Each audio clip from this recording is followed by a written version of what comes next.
Bienvenue à tous sur la nouvelle chaîne du mécano. Alors aujourd'hui, on va parler d'une perte de puissance sur un Espace 4 1,9 litre DCI. Donc dans plusieurs véhicules en fait, des fois il y a des pertes de puissance sur différents moteurs. Là c'est sur du 1,9 litre DCI. Donc à l'achat de ce véhicule, on avait constaté une perte de puissance. Donc le véhicule il dépassait pas les 40, 45, même sur de la descente en fait. Donc le véhicule il restait bloqué comment dire, comme s'il était en sécurité quoi. Pour éviter que voilà, on abîme les pièces du moteur à l'intérieur, que ce soit voilà, le turbo, le bas moteur, la culasse. Et ensuite, donc après, je crois que j'ai dû mettre, je sais pas, une semaine. Je me suis penché dessus une semaine, voilà, donc j'ai trouvé la panne. D'où ça pouvait provenir. Il y avait plusieurs pannes. Donc déjà quand j'avais acheté le véhicule, la courroie de disserie, courroie d'accessoires, elle était complètement défoncée. Je vais vous la montrer après. Et il y avait quoi d'autre? Donc le mec il avait changé le turbo, donc il me disait voilà c'est peut-être le turbo, la vanne GR en fait. Il y avait plein de petites bricoles à faire dessus. Déjà j'ai changé le filtre à gasoil. Le filtre à gasoil neuf, hein, il se trouve juste là. Juste là, petit filtre à gasoil. Ensuite j'avais changé quoi? J'ai changé une durite. Donc la durite a été percée et le FAP colmaté. Le FAP colmaté c'est quoi? C'est qu'en fait quand tu roules à une certaine vitesse sans brûler tous les gaz, et ben, quand tu roulais à une certaine vitesse, en fait, comment dire? C'est pour ça que les gens ils disent de faire de l'autoroute pour décrasser un moteur, en fait. Quand tu fais que de la ville sur ces moteurs-là, en fait, et ben ça l'encrasse, on va dire. Ça l'encrasse, il faut le régénérer une fois par mois, on va dire. Faire un peu d'autoroute, quoi. Un peu d'autoroute, on va dire une bonne trentaine de minutes, ça le décrasse. Si vous mettez un petit produit nettoyant injecteur, bon, ça peut lui faire que du bien. Surtout si le moteur, voilà, il a pas mal de kilomètres, là il a 230 000. Donc voilà. Ensuite, la batterie elle était HS. Enfin bref, il y avait max de trucs à faire. Il y avait quoi d'autre? Il y avait beaucoup de condensation au niveau du bac. Là, j'ai tout nettoyé. Enfin, là, j'ai tout nettoyé. Je vous montre pas parce que ça a duré longtemps. Quoi. C'est nettoyé. Donc, en gros, les pertes de puissance, où est-ce que ça peut venir? Ça peut venir du turbo. Mais là, ça venait pas du turbo parce qu'il n'y avait pas de jeu. Le FAP, quand je l'ai démonté, il était crade. Il y avait un petit morceau qui était cassé. Un tout petit morceau. Donc, ça a dû boucher certaines alvéoles.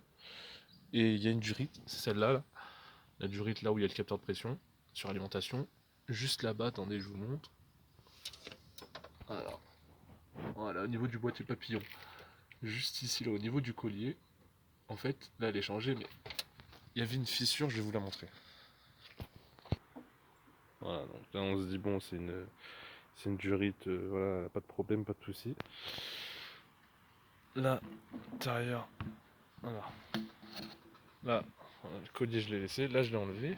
Et là, comme on peut voir, attendez, je vais pas poser la caméra parce que ça va être chaud pour voir.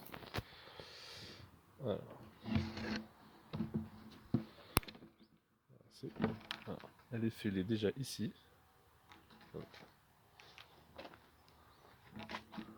Elle est fêlée partout. Là, elle est trouée. Voilà, ici. Elle est trouvée ici. Donc déjà, il y a deux trous. Et le plus impressionnant, c'est ici. Voilà. Voilà. Complètement défoncé. Donc voilà, donc en gros, il y a un trou. Donc là, c'est la durite qui part de l'échangeur qui va jusqu'au turbo. Qui va jusqu'au turbo, qui va jusqu'au boîtier papillon, pardon. Donc voilà, c'est trouvé et on entendait un sifflement. Donc déjà, un sifflement à perte de puissance. Déjà, Fab colmaté plus ça vous donne pas mal de soucis. Ensuite, nettoyant injecteur qu'on a mis après tous les nettoyages, tous les démontages qui a duré environ pas mal de temps. Qu'est-ce que j'ai à dire de plus? Voilà, sur ce moteur, en gros, si vous l'entretenez mal,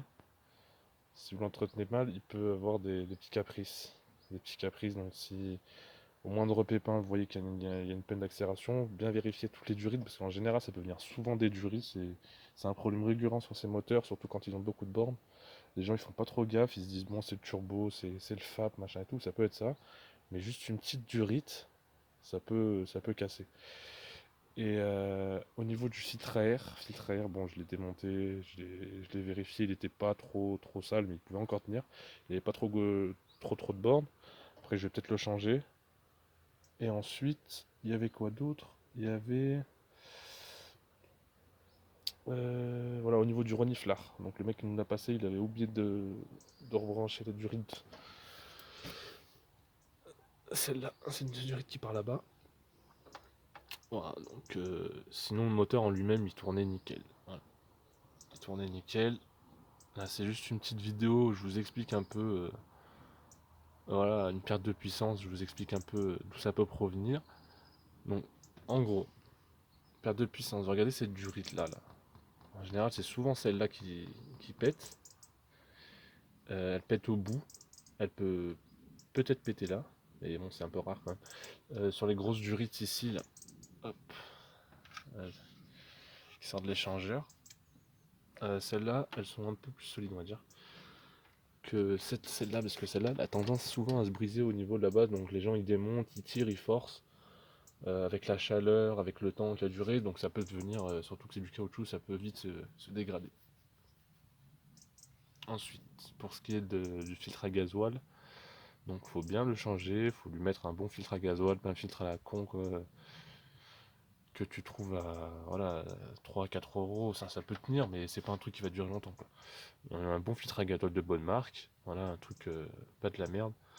Et puis voilà, après on a regardé voilà, éventuellement tous les trucs qui n'avaient pas rapport avec la perte de puissance. Donc ça, le support moteur, on a regardé, il était nickel. Le support moteur en bas, pendulaire, l'os de chien là, euh, le mec il avait oublié, comment dire, il avait oublié de poser une espèce de une petite plaque en fait qui maintenait l'os de chien.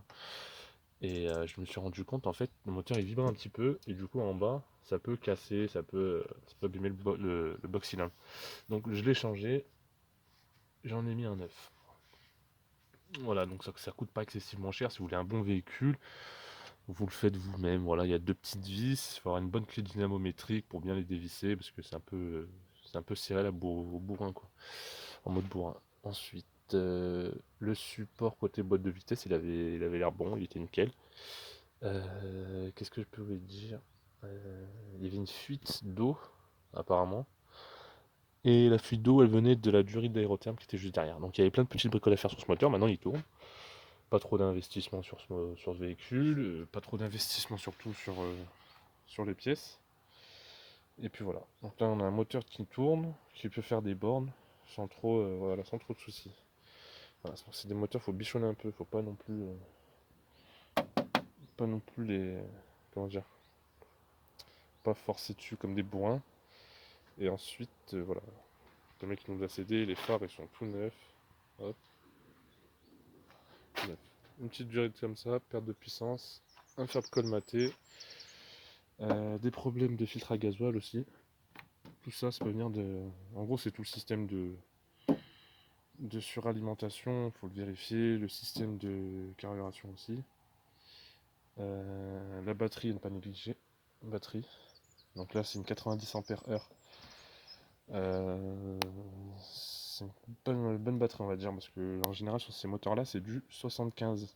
Il y en a qui mettent du 80, mais ils mettent du 75. L'ancienne batterie, c'était une 75. Là, c'est une 90. Je sais pas si on voit. Hop, là, hop, 90, voilà.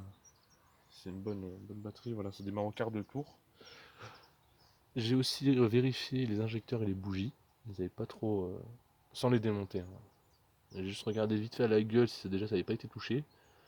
Les durites de retour, donc je les ai débranchées, j'ai regardé bien si ça pissait pas, ça crachait pas comme je sais pas quoi. Les bougies elles sont nickel. Voilà, y a rien à redire. Voilà, prochain tuto, je vais vous faire un petit tuto nettoyage moteur. Et surtout, ne pas négliger, mettez bien du nettoyant injecteur. En gros, ça vaut une blinde, mais en gros, ce qu'il y a dedans, c'est juste de l'essence. De l'essence, un peu d'additif, c'est tout. Voilà, ceux qui s'y connaissent, ils écrivent en commentaire voilà, ce qu'ils ont reproché par rapport à ça. Voilà, n'hésitez pas à vous abonner, à cliquer sur j'aime, commenter si vous voulez un thème assez particulier. je vous ferai la vidéo. Voilà. Bon allez, ciao les loulous.